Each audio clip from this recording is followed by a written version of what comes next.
So I'll be talking about sutureless SFILs. I have nil financial interests. So causes of aphakia, well, this has been already discussed, by Karan in detail, where the most common is the surgical aphakia, maybe followed by trauma and then congenital disorders. So today we are mostly focusing upon surgical aphakias, and we don't want to leave a patient like this. Complications of aphakia, optical disorders, ring scotomas, aberrations, loss of protection from UV light, CME, retinal detachment, and in pediatric population, the risk of amblyopia increases. So the treatment options, as has already been discussed by the previous speakers. So I'll be now talking about the sutureless scleral fixated intraocular lenses. So sutureless techniques, the glued IOL, which has already been discussed in multiple meetings, as popularized by Dr. Amar Agarwal, the Yamane's technique, our invention, the modified Yamane's technique or the mixed technique, and the latest to be added to this group is the CMT Flex Swiss Fold SFIL by Appaswamy Associates. So this is a quick recap of the glued SFIL that we already have been doing and have been seeing multiple videos of the same, where after a comprehensive anterior vitrectomy, three-piece lens is being introduced with the aid of an AC maintainer. As you can see in the inferior part, the microforceps are grasping the leading haptic, which will then be brought out from the scleral tunnel that has been created, followed by the trailing haptic, which is always a challenge in these glued IOLs because it might break off, might fold, causing a deformity. So you have to gently flex the trailing haptic inside and then pull with the microforceps. The centration is checked for, following which after this the glue is applied, and then the IOL haptic is tucked into the pre-prepared scleral grooves. Might happen while you're doing that, the lens might get a bit decentered, so you have to again recheck the centration and then finalize your IOL.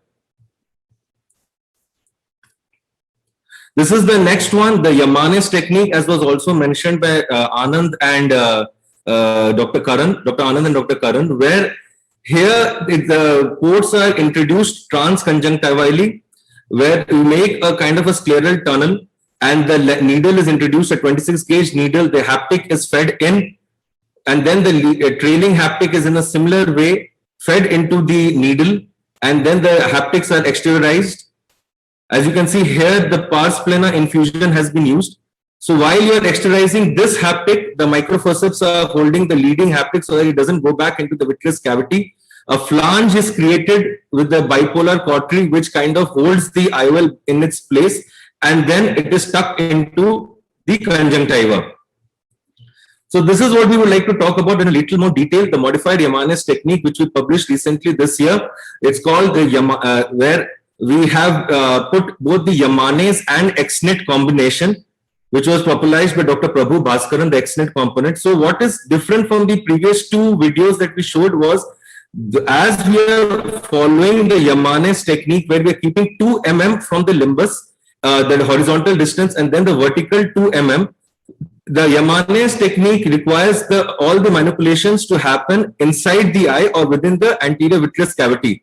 Whereas in this technique, which we also utilize the XNIT technique, where we exteriorize the needle and then feed in the IOL inside.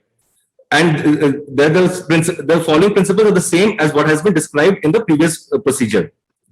So this is a video to show the same, where it's an aphakic eye, where a comprehensive vitrectomy, anterior vitrectomy is being done. The vitreous is being swept off from the iris to check for any residual vitreous, and which has been subsequently removed.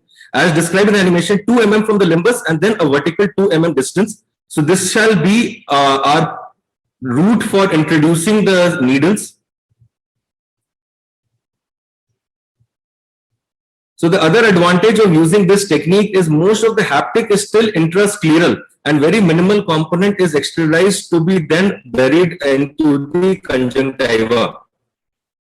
So the AC maintainer is placed in the inferior part of the AC. A PVC knob is put into the needle, and now the needle is being angled and introduced into the anterior vitreous cavity and then brought out via the SICS tunnel.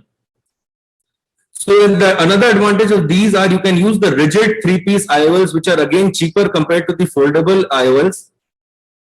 So the needle is being brought out along with the haptic, and then the check or the PVC knob has been put so that this leading haptic will not slip while we are maneuvering the trailing haptic, which is a very known complication. So now the trailing haptic is being fed into the needle and is being now brought out. So we are checking for the centration. Once the centration is confirmed, we trim the haptics, and then with the heat ball cautery, we create the flange. Care has to be taken that we don't need to overdo the flange. We don't need to make big flanges. So now the stop is removed, and then again it's trimmed and the flange created.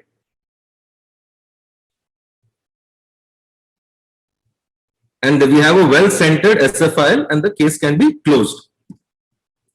This is the new thing that has been introduced by Dr. M. Nivian and Appasamy Associates, where they have introduced a foldable hydrophilic scleral fixated IOL, where here again with the help of forceps, a microforceps 23 gauge, the IOL you see is being injected by the phaco root.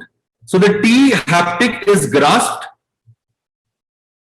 and is being brought out now by the scleral tunnel that was created. Keeping care that the external haptic is still there. This is how the SFIL is getting folded. And just like one would do in a foldable IOL, the leading haptic is slowly injected forward with the trailing haptic which is still remaining outside the eye. So you hold the shoulder of the IOL, and now with the on the opposite side, you introduce a 23 gauge microforceps with the handshake technique. Pull the other or the trailing haptic gently, because these lenses are a little delicate. If the force is a little too much, you might have an optic haptic divorce. So aphakia can be conquered, as we have till now seen multiple options that one has by even by the anterior segment surgeons or the posterior segment surgeons. The importance of infusion to maintain the globe pressure. One has to be careful if one is using an AC maintainer, as it pushes the iris diaphragm posteriorly. So when you are introducing the needle, one may cause iris trauma. So one needs to be careful if you're using an AC maintainer compared to a pars plana infusion where the iris diaphragm is pushed towards the cornea. The IOL placement is always desirable, be it an AC IOL or a retro iris claw or a sutured or a non-sutured SFIL. And the best technique is a combined decision between the condition of the eye of the patient and the surgeon. These are my acknowledgements. Thank you.